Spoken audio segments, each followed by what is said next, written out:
एक नए शोध से पता चला है कि लड़का कितना भी पीछे क्यों ना हो, मगर पास से गुजरती हुई सुंदर लड़की को देखने के लिए वक्त निकाल ही लेता है। ये इंसानियत नहीं तो और क्या है। इतिहास गवाह है, लड़कियों ने आज तक किसी लड़के का मोबाइल रिचार्ज नहीं करवाया है। प्रेम में पड़ा लड़का हमेशा पड़ा ही रहता है, उसकी आंखें फिर ब्रेकअप के बाद खुलती है। बीवी सहेली से तुम्हारी शिमला की यात्रा कैसी रही? सहेली बोली, अरे क्या बताऊं, रास्ते में मेरे पति पानी लेने उतरे और ट्रेन चलने लगी और वो स्टेशन पर ही रह गए। पत्नी सहेली से, तुम्हारी पीड़ा और दुख मैं समझ सकती हूँ कि तुम्हें इस लंबे सफर में प्यासा ही रहना पड़ा। गर्लफ्रेंड के चक्कर में बर्बाद हुए लड़कों को दोस्त सुधार देते हैं, लेकिन दोस्त के चक्कर में बिगड़े लड़कों को उनका बाप भी नहीं सुधार सकता। अगर पत्नी बोले कि जो मर्जी है करो, तो उसका मतलब ये नहीं कि करो, उसका मतलब होता है हिम्मत है तो करके दिखाओ। हमारे समाज की नजरों में सरकारी नौकरी करने वाले ड्रिंक करते हैं, प्राइवेट जॉब करने वाले शराब पीते हैं और बेरोजगार लोग बेवड़े होते हैं। ऐसा है हमारे भारतीय वासियों का नजरिया। मैं फोक परफ्यूम लगा के एग्जाम देने गया था। पूरे 3 घंटे तक मैडम मेरे पास ही खड़ी रही और मैं फेल हो गया। आज पैसे निकालने मैं बैंक गया था, वहाँ लिखा था हिंदी का अधिक से अधिक उपयोग करें। मैंने चेक में डेट की जगह आषाढ़ मास शुक्ल पक्ष द्वादशी संवत 2074 लिख दिया। अब बैंक वाले चेक नहीं ले रहे हैं। अपनी शक की पत्नी का शक दूर करने के लिए एक पति ने पूजा पाठ शुरू की, दाढ़ी रख ली और गीता भी पढ़ने लगा, गरीबों की मदद सेवा करने लगा और सारे गलत काम दारू शराब छोड़ दिए और भगवान की भक्ति में लग गया। अब पत्नी फोन पे अपने पति के बारे में सहेली को बता रही थी। उल्लू का पट्टा अब स्वर्ग की अप्सराओं के चक्कर में है। ये भारतीय पत्नी है जनाब, शक करना कभी नहीं छोड़ेंगी। एक कड़वा सच, माता पिता को बुढ़ापा उतना कमजोर नहीं करता जितना औलाद का रूखा रवैया कमजोर कर देता है। कुछ लड़के तो इसलिए भी कोई लड़की नहीं पटाते क्योंकि सुना है बाद में गर्लफ्रेंड का रिचार्ज भी कराना पड़ता है। भारत में आज तक इतने अपराध भी नहीं हुए जितने ये सीरियल के सीआईडी वालों ने केस सॉल्व कर रखे हैं। मोहब्बत दो लोगों के बीच का एक नशा है और जिसे पहले होश आ जाए वो बेवफा है। एक साहब किसी दूसरी औरत के साथ पार्क में पकड़े गए। पूछने पे उन्होंने बताया कि ये मेरी चचेरी वाइफ है। मोबाइल रिचार्ज करने का एक दिन ऐसा भी था। किसने ऐसे रिचार्ज किया है? कमेंट करके बताएं। नाई की दुकान में बैठ के अपने बारी का इंतजार करते हुए टीवी पे आ रही सूर्यवंशम पिक्चर भी मनोरंजक लगने लगती है। पापा, मुझे स्कूल छोड़ने आप क्यों आते हो? बाकी सब बच्चों को छोड़ने तो उनकी मम्मी आती है। पापा, बस बेटा इसलिए तो। ना पास होने की खुशी, ना फेल होने का गम, जब तक है दम फॉर्म भरेंगे हम। जय सरकारी नौकरी, अखिल भारतीय बेरोजगार युवा संघ।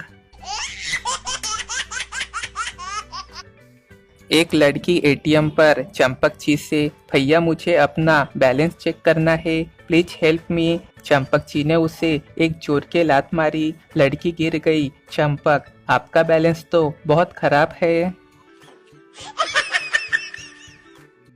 हम उस जमाने के बालक हैं जो बचपन में लाइट चले जाने पर भी खुश होके चिल्लाते थे, अंधेरा कायम रहे, अंधेरा कायम रहे।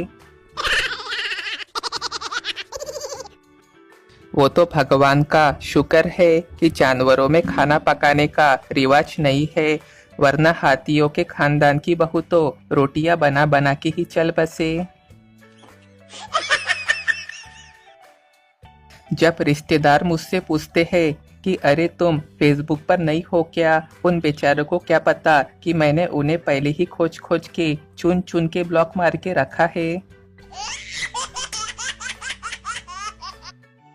एक बार 10 डॉक्टरों ने मिलके एक बड़े हाथी का ऑपरेशन किया। ऑपरेशन करने के बाद बड़े डॉक्टर ने कंपाउंडर से कहा, देखो कोई औजार तो नहीं छूट गया पेट में। कंपाउंडर ने कहा, औजार तो सब है पर डॉक्टर गुप्ता जी नहीं दिखाई दे रहे। एक आदमी डॉक्टर के पास गया और डॉक्टर से बोला, डॉक्टर साहब मुझे लगता है कि मेरी पत्नी को सुनने में कुछ प्रॉब्लम है। जितना सुनाई दिया जाना चाहिए उतना भी उसे मुश्किल से सुनाई देता है। आप ही बताइए कि मैं अब क्या करूं? डॉक्टर ने कहा, पहले तो आप वो कीजिए जैसा मैं कहता हूँ। जब आपकी पत्नी किचन में खाना बना रही हो तो आप 20 कदम दूर से उनसे कुछ पूछना। अगर वो जवाब न दे तो थोड़ा पास जाके फिर वही बात पूछना जब तक वो कोई जवाब न दे। आदमी अपने घर गया, उसने देखा कि उसकी पत्नी किचन में खाना बना रही है। वो 20 कदम दूर खड़ा हो गया और फिर उसने आवाज लगाई, अरे सुनती हो खाने में क्या बन रहा है? उसे कोई जवाब सुनाई नहीं दिया तो वो थोड़ा सा आगे गया। लगभग 10 कदम से आवाज लगाई, उसने फिर से वही पूछा, फिर भी उसे कोई जवाब सुनाई नहीं दिया।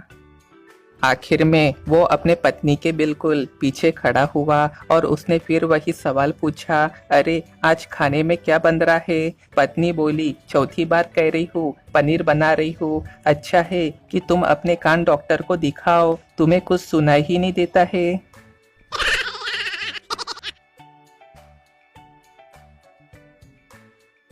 जितना हमारा अंगूठा फोन पे चलता है, कमबख्त अगर उतना ही माला पे चल गया होता तो आज जीवन सुधर गया होता।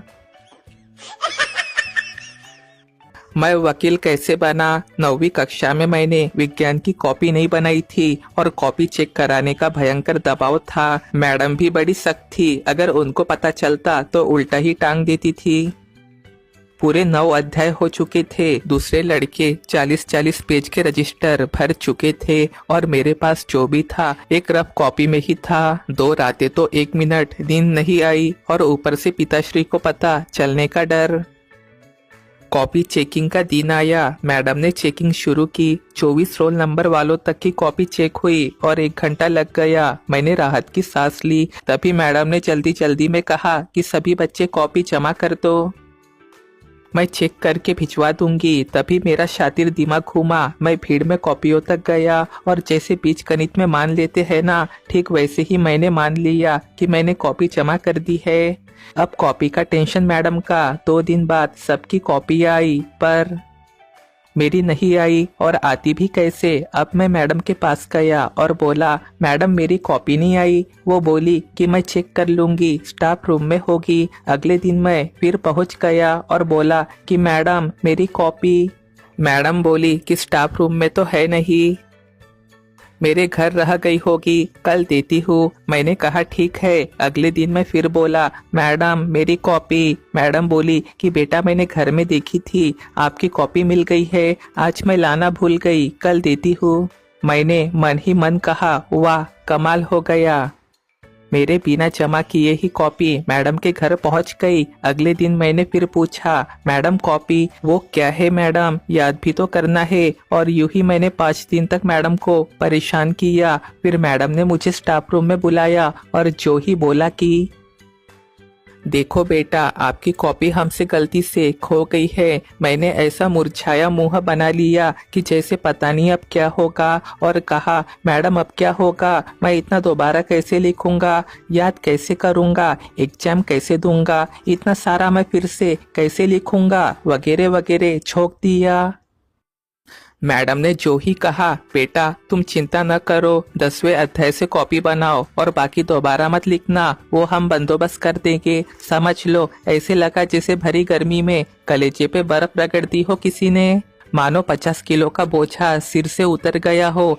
मैडम के सामने तो खुशी जाहिर नहीं कर सकता था, लेकिन मैडम के जाते ही 3 बार घुसा हवा में मार के यस यस यस बोलकर अपनी टाई ढीली करते हुए आगे बढ़ लिया। अगले दिन मैडम उन 9 अध्याय की 40 पेज की फोटो स्टेट मतलब जेरॉक्स कॉपी लेकर आई और मुझे दी कि ये लो बेटा, कुछ समझना आए तो कभी भी आकर समझ लेना। उसी दिन मुझे अपनी असली शक्तियों का एहसास हुआ और मैंने तय किया कि मैं वकालत में अपना भविष्य बनाऊंगा और बन गया वकील। तब से आज तक पीछे मुड़ के देखने की जरूरत नहीं पड़ी है।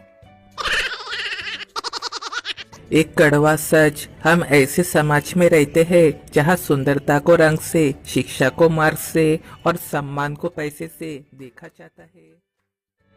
बचपन की पार्टी जिसमें घर से नमक लाने वाला बच्चा भी पूरा हिस्सा खाता था, बचपन की एक प्यारी याद। पानी पूरी के बढ़ते रेट, 2001 में 1 की 2 मिलेंगी, 2010 में 10 की 7 मिलेंगी, 2019 में 25 रुपए प्लेट 5 मिलेंगी, 2025 में 5 पानी पूरी मिलेंगी, बदले में 1 तोला सोना। 10 खाई तो घर के पेपर देने पड़ेंगे और सूखी पपड़ी मांगी तो 1 किडनी देनी पड़ेंगी। एक आदमी और उसकी पत्नी शादी की वर्षगांठ मनाने के लिए अमेरिका जा रहे थे। फ्लाइट के दौरान अचानक माइक पे पायलट की आवाज गूंजी, लेडीज एंड जेंटलमैन, मुझे बड़े दुख के साथ सूचित करना पड़ रहा है कि प्लेन के दोनों इंजन खराब हो गए हैं। मैं इमरजेंसी लैंडिंग की कोशिश कर रहा हूँ। मुझको एक अनजाना वीरान द्वीप दिखाई दे रहा है। मैं उस पर प्लेन उतारने जा रहा हूँ। इसके बाद यह भी हो सकता है कि हम जिंदगी भर के लिए वही फंस के रह जाएंगे। प्लेन सुरक्षित ढंग से टापू पे उतार दिया गया। कुछ देर बाद उस आदमी ने अपनी डरी सहमी पत्नी से पूछा, तुमने मेरे क्रेडिट कार्ड के सब लोन जमा करा दिए थे ना? पत्नी बोली, आई एम सॉरी, मैं चेक जमा करना भूल गई। आदमी बोला, कोई बात नहीं, क्या तुमने अपनी नई कार लोन की? मासिक किस्त का चेक दे दिया था। पत्नी रुआसी हो गई और डर के मारे कांपते हुए लहजे में बोली, मुझे माफ कर दीजिए, मैं ये चेक भी जमा करना भूल गई थी। अब आदमी ने खुशी से झूमते हुए अपनी पत्नी को बाहों में भर लिया और झूमकर उसके साथ नाचने लगा। पत्नी डर के मारे जोर लगाकर उस आदमी की बाहों के घेरे से निकल गई और चिल्लाई, आप पागल हो गए हैं क्या? ऐसे हालत में भी कोई खुश होता है क्या? जवाब में आदमी बोला, हम बच गए जाने मन, हम बच गए। देखना अब ये बैंक वाले हमें हर हाल में ढूंढ निकाल लेंगे। 2 महिलाओं का वार्तालाप देखिए। पहली, और कल शाम कैसी रही? दूसरी, अरे बेड़ा गर्क, वो ऑफिस से आए, फटाफट खाना खाया और चुपचाप सो गए, बात तक नहीं की मुझसे। तुम सुनाओ, तुम्हारी कैसी रही? पहली बोली, अरे बढ़िया, सो अमेजिंग, वो ऑफिस से आए, फिर हम एक बढ़िया रेस्टोरेंट में डिनर पे गए, फिर एक लॉन्ग फ्रेश वॉक, फिर घर पे आके इन्होंने हर तरफ कैंडल लगा दी। क्या बताऊँ यार, कितना जबरदस्त माहौल बन गया। अब इन्हीं महिलाओं के पतियों का वार्तालाप देखिए। पहला, हाँ भाई, कल शाम क्या रहा? दूसरा, अरे बेहतरीन, घर पहुंचा शांति से, खाना खाया और फिर आराम से सो गया। नो चिक चिक, नो चिक चिक, शानदार रहा सब। तू सुना, तेरा क्या रहा? पहला, अरे अपनी तो लग गई भाई, घर पहुंचा तो देखा कि बिजली वाले कनेक्शन काट गए, क्योंकि मैं घर के टेंशन में बिल भरना भूल गया था अंधेरा होने के कारण। पत्नी ने खाना नहीं बनाया तो बाहर खाने जाना पड़ा। वहाँ वो कमबख्त रेस्टोरेंट इतना महंगा निकला कि जेब खाली हो गई, ऑटो तक के पैसे ना बचे, इसलिए घर तक पैदल परेड करनी पड़ी। घर पर बिजली नहीं थी तो सारी रात मोमबत्ती जलाकर बिना पंखे के रहे यार, मच्छर खा गए। कुल मिलाकर ऐसी सत्यानाशी शाम ना देखी कभी।